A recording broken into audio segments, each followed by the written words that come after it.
नमस्कार.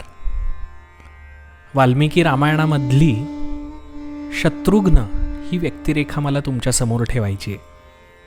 राम लक्ष्मण सीता 14 वर्ष वनवासात गेले होते हे आपल्याला सगळ्यांना माहीतच आहे.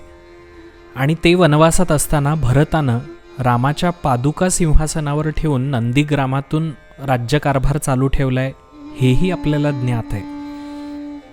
तीनही भावंड अयोध्येच्या बाहेर असताना 14 वर्षांसाठी अयोध्येचा राज्यकारभार, तिथलं सगळं व्यवस्थापन सुरळीत आणि उत्तम पद्धतीनं चालू ठेवणं ही खूप मोठी जबाबदारी शत्रुघ्नाने पार पाडलेली आहे.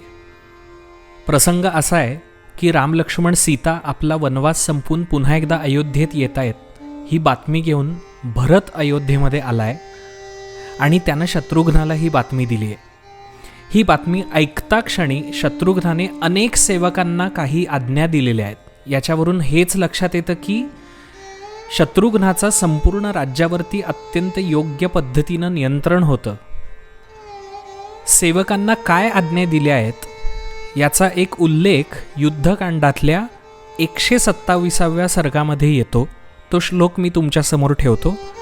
स्थानानिच निरस्यन्ताम नंदीग्रामादितः परम सिंचन्तु पृथिवीं कृत्स्नाम हिमशीतेन वारिणा. याचा अर्थ असा होतो की शत्रुघ्नांनी काही आज्ञा दिलेल्या आहेत, त्या आज्ञांचा उल्लेख या श्लोकामध्ये आहे. शत्रुघ्न असा म्हणतो की जिथे कुठे उंच आणि कुठे सखल असा प्रकार राहू देऊ नका. काही लोकांनी ह्या नंदीग्रामापासून ते अयोध्येपर्यंत बर्फासारख्या शीतल पाण्यानं सगळ्या भूमीवर सडा टाका. आजच्या काळाचा विचार करता एखाद्या राज्याचा राज्यकर्ता बदलला की त्या राज्यामध्ये नियमांची पायमल्ली होणं किंवा अराजकता माजणं यासारख्या शक्यता खूप दाट असतात. परंतु राम, लक्ष्मण, भरत या तीनही भावंडांच्या अनुपस्थितीमध्ये शत्रुघ्नानं अयोध्येचा राज्यकारभार अत्यंत सुरळीतपणे चालू ठेवला आहे.